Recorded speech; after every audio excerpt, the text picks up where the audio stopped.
Assalamualaikum warahmatullahi wabarakatuh. Selamat datang ke segmen podcast channel YouTube Mona Lisa. Saya just nak sembang-sembang. Anda tekan play, anda minimize and sambung kerja anda. Saya ada buat beberapa video podcast dah. Kalau anda berminat untuk dengar apa yang saya sembang, saya ada letak link ke playlist tu dalam ruangan description box below.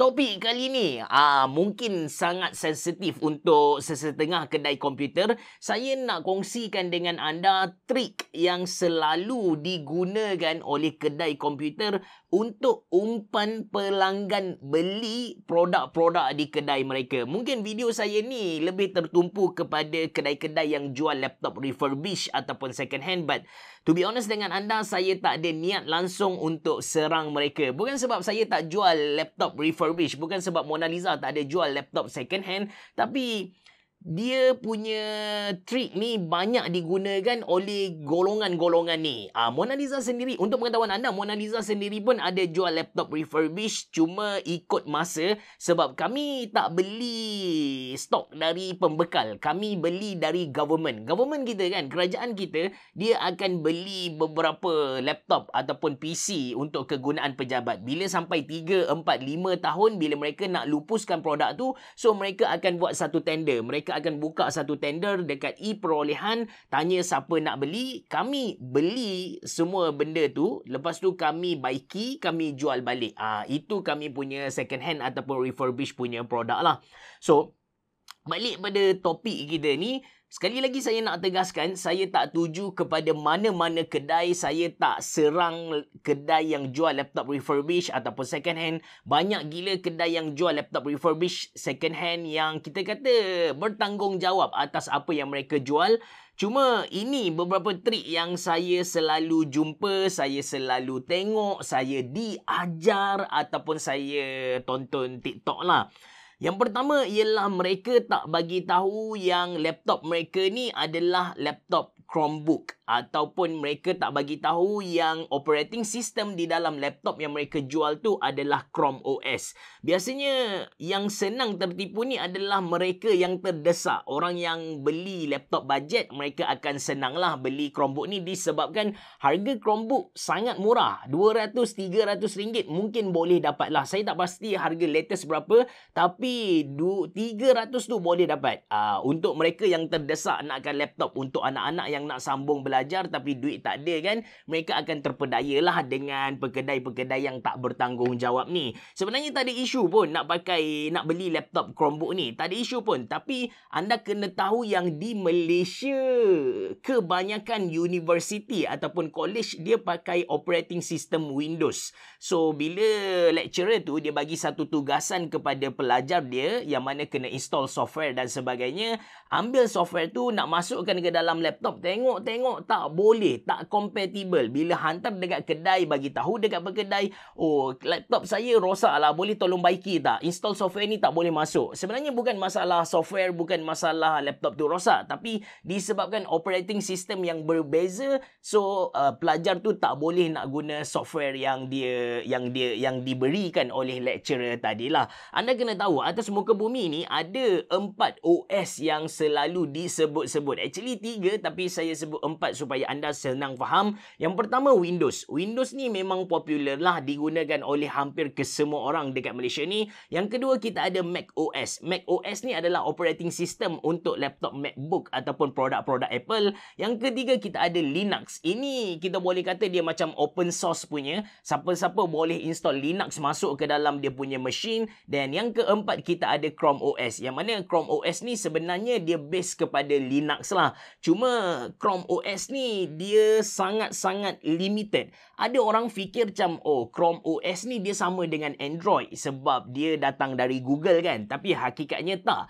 Chrome OS dia punya store adalah Chrome Store, manakala Android dia punya OS, dia punya store adalah Play Store lah. Anda jangan ingat yang disebabkan dia datang dari Google, anda pun boleh main Mobile Legend dekat anda punya Chromebook. No, tak boleh punya guys.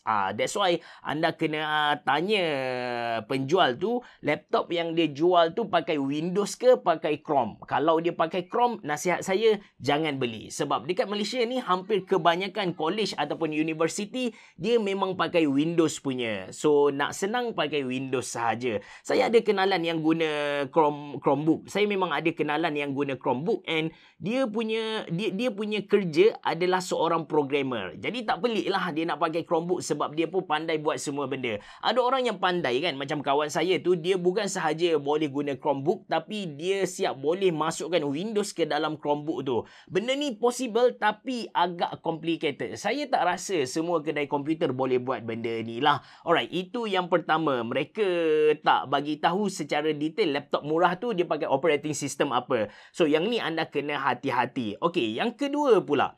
Yang kedua ni biasa kita dengar sangat. Kalau dululah masa kita kata saya belajar dulu 2006, 2007 macam tu, kita biasa dengan nasihat macam bang, tambah RAM lah, laptop kita mesti laju punya. Sekarang nasihat tu dia dah bertukar sikit. Dia jadi macam, tambah SSD, laptop mesti laju gila. Which is, nasihat ni ataupun ungkapan ni, dia betul tapi tak tepat. Dia betul tapi tak tepat. Sebab SSD adalah sejenis storage and memang betul dia sangat laju kalau nak dibandingkan dengan hard disk. Lagi-lagi sekarang kalau hard disk dia punya speed tu lebih kurang dalam 90 MB per second, dia boleh transfer 90 data dalam masa 1 saat. SSD yang paling latest ni dia boleh transfer 8000 data dalam masa 1 saat. Nampak tak? Perbezaan yang gila ketara punya lah. Tapi kita kena faham yang kerja SSD ataupun hard disk ni adalah sebuah storage. Dia hanya merangkumi skop kerja dia, hanya merangkumi load dan juga save satu-satu data. Kalau kita beli SSD, dekat kotak dia tu kita akan nampak yang dia punya iklan read dan juga write speed. Read speed berapa? 500 MB per second. Write speed berapa? 500 MB per second. Something like that sahaja. Dia tak terlibat dalam proses dalam kerja proses satu-satu software tu. Kalau nak lebih senang, saya bagi contoh lah. Bila kita nak buka PC kita, dari PC kita mati tu, kita tekan power button, nak masuk ke dalam desktop yang ada start icon semua tu, yang tu memang melibatkan SSD. Jadi, bila kita tukar hard disk kepada SSD, tempoh masa yang diperlukan untuk kita masuk ke dalam desktop akan jadi sangat-sangat cepat. Kalau dulu kita perlukan lebih kurang dalam 3 minit, tapi bila kita tukar kepada SSD, mungkin kita perlukan 20 saat sahaja. Atau sebagai contoh lagi, bila kita nak buka satu-satu software, macam contoh Adobe Photoshop, bila kita klik sahaja ikon software tu dekat kita punya desktop, masa untuk kita dapat masuk ke dalam Adobe Photoshop tu akan jadi lagi laju kalau kita compare dengan hard disk. Sebab dia melibatkan loading tu sendiri. Tapi saya bagi contoh satu lagi lah. Yang ni kalau tadi berkait dengan loading, ini pula berkait dengan save ataupun write speed pula. Kalau kita nak install software Adobe Photoshop ke dalam PC kita, kalau kita pakai hard disk, proses installation tu akan ambil masa sikit. Tapi kalau kita pakai SSD, proses installation tu dia akan jadi lagi cepat lah. Proses installation tu kita boleh faham sebagai save, kita boleh faham sebagai write lah. Okay.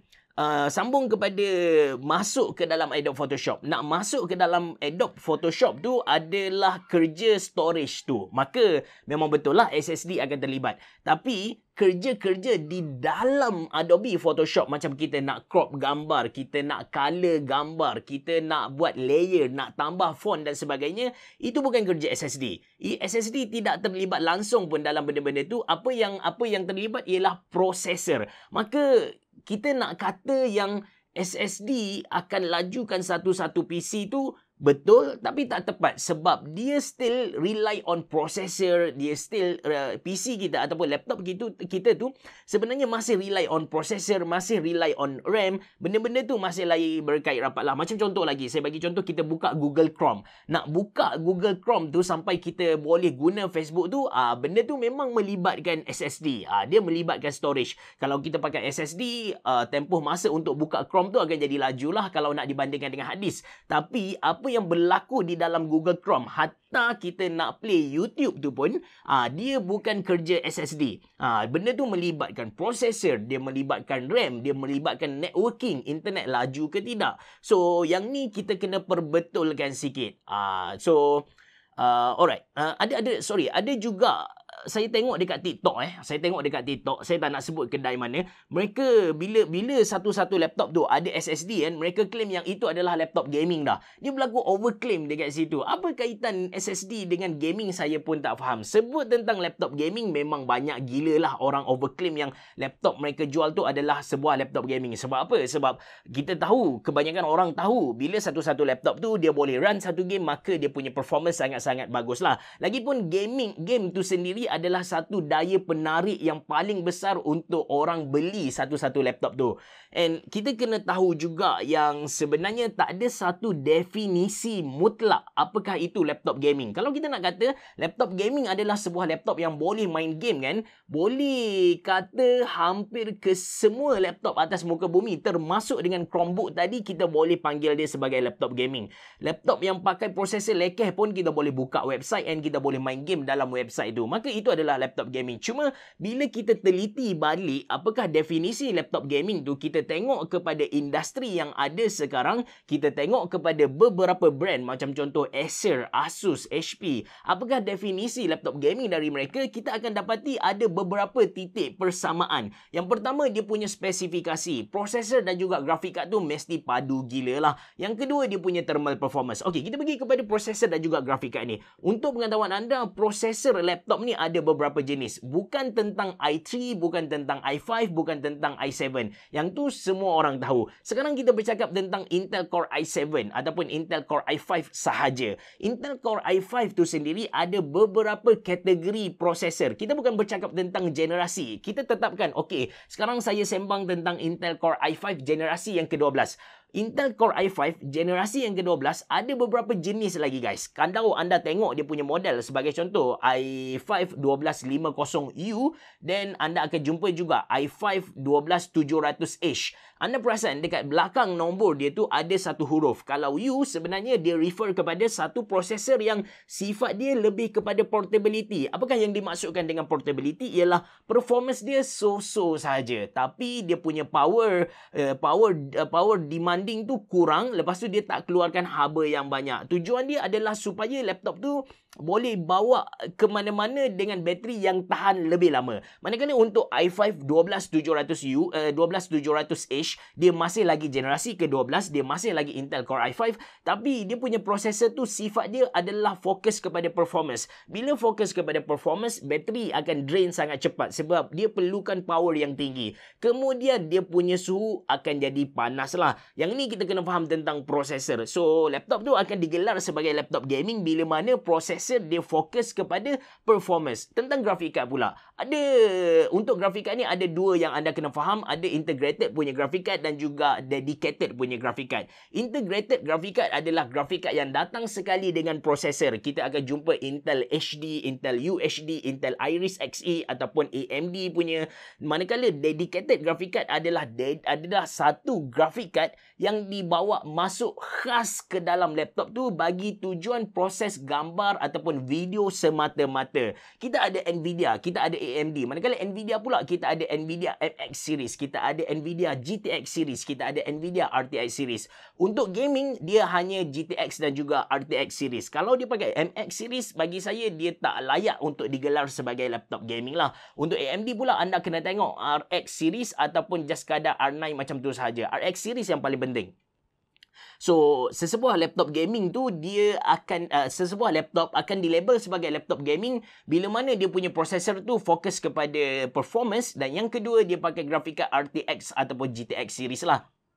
Kalau dia sekadar i5, lepas tu dia punya grafik card tu Intel Iris Xe, belum cukup untuk kita panggil dia sebagai laptop gaming. Dan kita pergi kepada yang kedua, yang mana laptop gaming tu dia punya thermal performance mesti mantap. Sebab apa? Sebab tadi kita punya prosesor, kita punya grafik card tu dia keluarkan haba yang tinggi. In order untuk handle benda ni, untuk run benda ni tanpa ada sebarang masalah, thermal sistem ataupun sistem penyujukan laptop tu mesti power gila. Macam mana kita nak tahu laptop tu punya thermal sistem bagus kan? Biasanya ada tulis dekat website lah. Benda ni biasanya akan diriak, ditakabur oleh brand tu dekat website mereka. Sebab kita kena faham, untuk hasilkan satu thermal system yang mantap, mereka perlu lakukan sedikit research. Mereka perlu ada R&D department and mereka kena spend duit. Bila mana mereka spend duit, rugilah kalau mereka tak show off benda ni dekat halayak ramai kan. Sebab ini adalah sales point untuk mereka. That's why benda ni akan tertulis dekat mereka punya website lah. So, ini adalah trik yang kedua. Mereka claim yang semua laptop yang mereka jual adalah laptop gaming. Padahal spesifikasi dia hampir gila.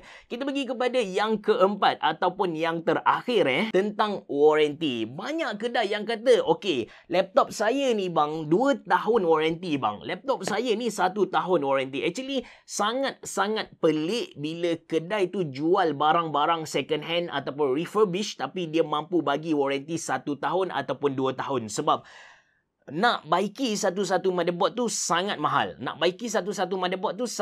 Kalau dia jual laptop yang harga dia RM300 Malaysia, katakanlah dia punya keuntungan tu RM200 Malaysia.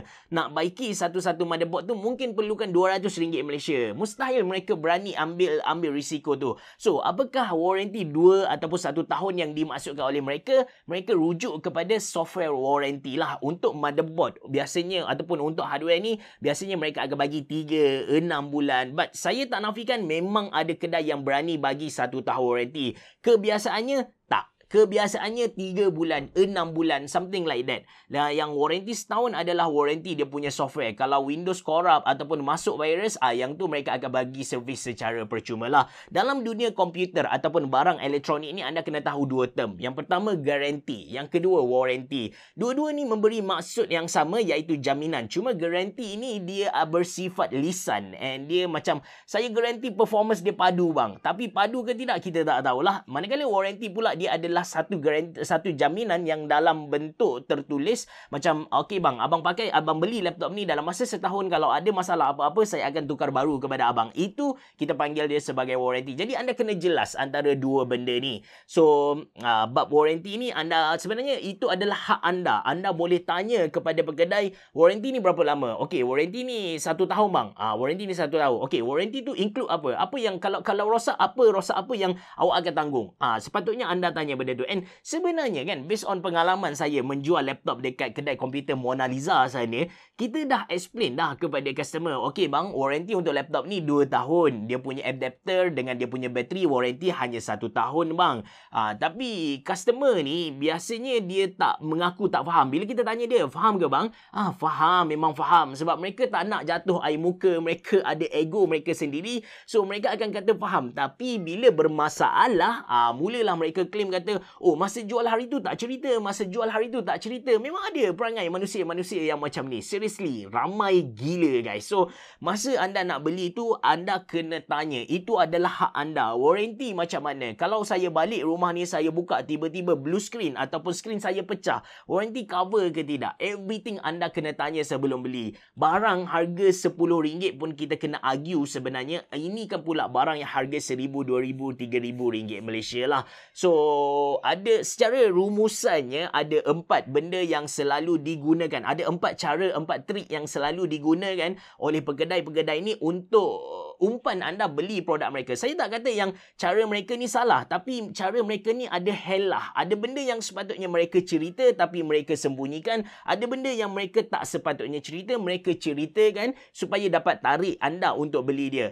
Yang pertama, mereka jual Chromebook. Mereka just macam, yelah, Chromebook pun sebentuk laptop, nampak macam laptop, tapi mereka tak cerita OS apa yang digunakan. Kalau guna Chromebook ni, apa natijah dia, apa kesan dia, macam mana nak guna pada masa akan datang. Mereka tak cerita benda tu. Yang kedua, mereka claim yang mereka punya laptop ni laju cam pelesit. Walaupun dia punya spek tu dia pakai Intel Celeron Pentium je, tapi disebabkan mereka dah masukkan hard disk, mereka masukkan SSD, so mereka claim yang laptop tu laju cam pelesit lah. Yang ketiga guys, ialah mereka claim semua laptop mereka adalah laptop gaming, walhal spesifikasi mereka hampir gila. Yang keempat, yang terakhir, tentang warranty lah. Mungkin ada beberapa lagi trik yang selalu digunakan oleh seller ni. Kalau anda tahu dan anda rasa macam perlu orang lain tahu, anda boleh kongsikan dalam ruangan komen di bawah. Sekali lagi, saya buat video ni bukanlah nak serang mana-mana pihak, tapi video ni saya buat sebagai pendedahan, sebagai reference kepada anda supaya anda tak tertipu. Kalau anda rasa video ni bermanfaat, jangan lupa untuk kongsikan kepada kawan-kawan yang lain, tekan butang share ataupun anda copy link ni letak dalam grup WhatsApp anda. Especially kepada golongan tua, mak-mak ayah yang kadang-kadang terdesak nak beli laptop untuk anak-anak dia.